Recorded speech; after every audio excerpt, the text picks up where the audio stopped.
అంటే success meet ఇవన్నీ నాకు అలవాటు లేవు. ఫిలిం ప్రమోషన్స్ ఇవన్నీ నాకు ఎలా అనిపించింది అంటే ఈ సినిమా వచ్చినప్పుడు పొద్దున్నే మాట్లాడుతున్న క్యాబినెట్లో అంతా పంచాయతీరాజ్ శాఖ గురించి మాట్లాడుతున్నాం. ఆ పనులు ఈ పనులు ఉంటే ఒక పంచాయతీరాజ్ డిప్యూటీ సీఎంతో ఉండి పంచాయతీరాజ్ శాఖ నిర్వహిస్తూ ఉంటాను. ఆఫ్కోర్స్ ఫారెస్ట్ అండ్ ఎన్వైరన్మెంట్తో పాటు. సో పంచాయతీరాజ్ శాఖ మంత్రిగా ఉంటూ కేవలం నేను పంచాయతీల వరకే పరిమితం అనుకున్నాను, కానీ సినిమా పంచాయతీలు కూడా చేసి మరి రిలీజ్ చేయాల్సి వస్తుంది నేను ఎప్పుడు అనుకోను. అంటే అంటే నాకు ఎందుకు అనిపించిందంటే నా లైఫ్ టైంలో ఎప్పుడు కూడా నాకు ఏది తేలిగ్గా దొరకలా.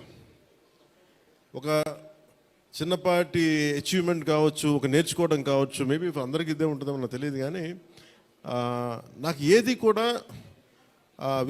ఏమంటుందని వడ్డించిన విస్తరి కాదు నా జీవితం.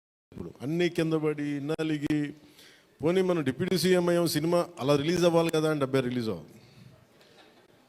ఎంత అంటే ఎన్ని ఇబ్బందులు పడాలి, పంచాయతీలు చేయాలి, ఇవన్నీ చేస్తే నాకు ఒకసారి అలసట వచ్చేస్తాయి. నిద్ర లేదు గత వారం రోజులుగా నా జీవితంలో. అది నేను ఆల్మోస్ట్ ఫిల్మ్ ఇండస్ట్రీకి వచ్చి almost close to 28 to 29 years. ఇన్ని సంవత్సరాలు మాట్లాడిన దాంట్లో మొన్న 2 days ఈ సినిమా గురించి మాట్లాడిన దాంట్లో కనీసం 10% కూడా మాట్లాడి లాస్ట్ 28 yearsలో. నాకు ఒక్కసారి అనిపిస్తుంది అసలు సినిమా ఎవరితో మాట్లాడకూడదు, ఒంటరిగా ఉండాలనుకున్నానేమో. నన్ను ఇలా పబ్లిక్ లైఫ్లోకి వచ్చాం.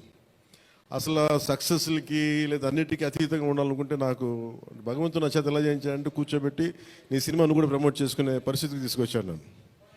ఇది నాకు చాలా ముందస్తుగా చాలా ఆనందాన్ని ఇచ్చింది. ఒక బాధ్యత తీసుకోవటం, సినిమా సక్సెస్లు ఇవి ఎట్లా ఉంటాయి, రికార్డ్స్ ఇవన్నీ నాకు నిజంగా తెలియదు. నేను ఎందుకంటే అవి ఎప్పుడు తలకెక్కించుకోను కూడా.